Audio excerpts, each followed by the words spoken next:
د لمانځه د واجباتو په اړه فقهي مسأله.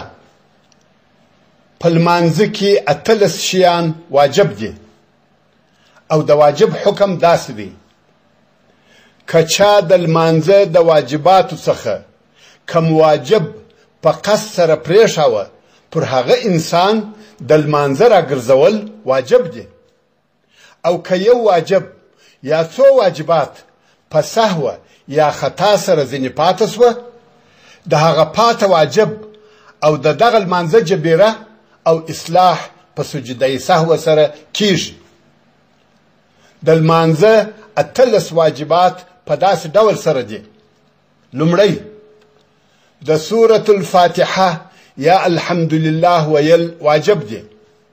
دوهم، د الحمدلله تر ویلو وروسته یو بل سورت یا 3 کوچني آیاتونه یا د یوه اوږده آیات ویل واجب دي. دریم، د فرضو 2 لومړني رکعتونو په قرائت پورې خاصول واجب دي. یعنی دغه د سورت یا څو آیاتونو ویل به د فرضو په 2 لومړنیو رکعتونو کې تر الحمدلله وروسته وي، خو د وترو، سنتو او نفلو په ټولو رکعتونو کې تر الحمدلله وروسته د قرائت ویل واجب دي. خو د 4 رکعتیزه فرضي لمانځه په 2 اخرنیو رکعتونو کې یا د ماښام د لمانځه په 3 اخرني رکعات کې یوازې الحمدلله ویل کیږي.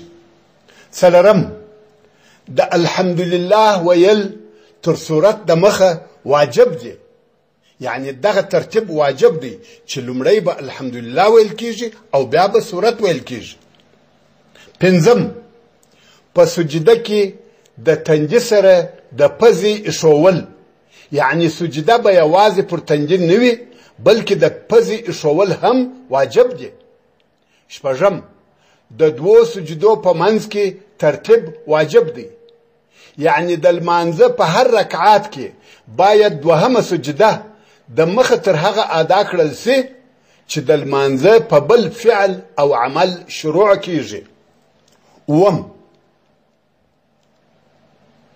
د لمانځه د هر فرض ادا کول په اطمینان او آرامي سره واجب دي، چې په دغه جمله کې آرامه رکوع، آرامه سجده، د رکوع او سجدې په منځ کې آرام درېدل او د 2 سجدو په منځ کې آرام کښېنستل شامل او داخل دي.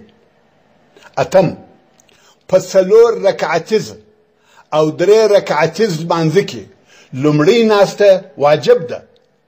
نهم، په اوله او آخره ناسته کې د التحیات ویل واجب دي. لسم، په لومړنۍ ناسته کې د التحیات تر ویلو وروسته 3 رکعات ته بېله ځنډه ولاړېدل واجب دي. 11، د سلام په وخت کې د السلام علیکم ورحمت الله ویل واجب دي. 12، په وتر لمانځه کې د دعای قنوت ویل واجب دي. 13، د 2 اخترونو په لمانځه کې د تکبیرونو ویل واجب دي.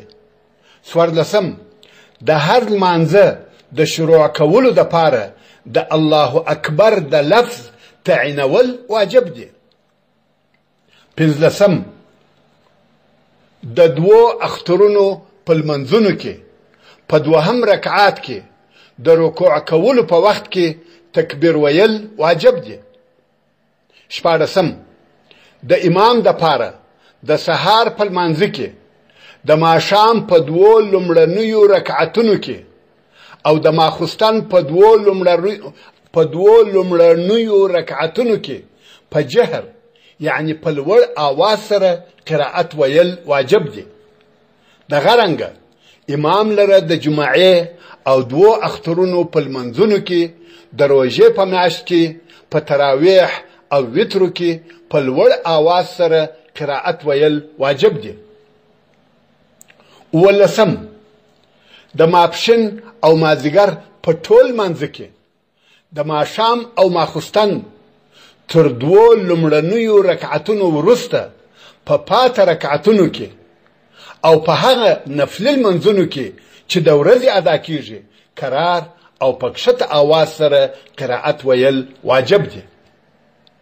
اتلسم د امام متابعت او د سجده تلاوت ادا کول واجب دي.